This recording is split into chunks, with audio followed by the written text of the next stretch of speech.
Hello जी, राम राम जी सबको। और बताइए कैसे हैं आप सब। करवा चौथ का व्लॉग डालने में काफ़ी समय लग गया था क्योंकि मेरी तबीयत ठीक नहीं थी। ये करवा चौथ के एक दिन पहले की वीडियो है। कोई कह नहीं सकता कि करवा चौथ वाला दिन मेरी तबीयत इतनी ज़्यादा ख़राब हो गई थी। तो सुबह सुबह बिल्कुल भी तबीयत ठीक ना होने की वजह से मैंने सोचा ले कम से कम घर की झाड़ू तो लगा दी, क्योंकि उस दिन काम वाली भी नहीं आई थी और मेरी मम्मी की भी तबीयत कुछ ठीक नहीं थी।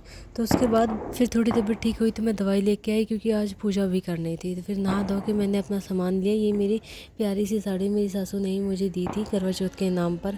तो फिर रेडी सेडी होकर यहाँ पर मैं तैयार हो गई थी और सिर्फ हम पूजा करने वाली आंटी जी का इंतज़ार कर रहे थे कि वो कब से आए और हम फिर पूजा करें। तो यहाँ मैंने सोचा चलो कोई ना एक दो फ़ोटो शूट कर लेते हैं। यहाँ पे मैंने ट्राइपॉड रख के आपने एक दो वीडियो बनानी चाहिए। वैसे मुझे साड़ी बांधनी नहीं आती है, उस दिन मैंने ही साड़ी बांधी थी। यहाँ पर पूजा कराने वाली आंटी जी आ गई थी। फिर उन्होंने जैसे जैसे बताया हमने वैसे वैसे पूजा करी।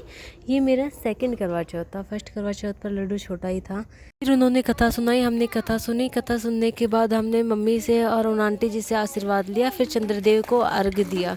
इस प्रकार से हमारी करवा चौथ की पूजा हुई। करवा चौथ की पूजा होने के बाद फिर मम्मी जी ने कहा कि एक काम कर, तू आराम कर ले, सारा काम मैं कर लूँगी। मेरी तबीयत फिर धीरे धीरे जैसे शाम हुई मेरे को बहुत तेज़ फीवर हो गया था। फीवर 104 था। तो सबसे पहले हम डॉक्टर के ग्लूकोज वगैरह चढ़वाई। फिर वहाँ से आते आते 9 बज गई थी। तो देखा कि चंद्रमा निकल गया। तो चंद्रमा की पूजा करी, पतिदेव की पूजा करी, उनसे आशीर्वाद लिया, उनकी लंबी उम्र के लिए कामना करी। इस प्रकार से हमने पूजा करी। तो पूजा होने के बाद भी खाना वाना खाया। फिर तबीयत देखी बिल्कुल भी ठीक नहीं है। हॉस्पिटल में एडमिट होने का समय आ ही गया था।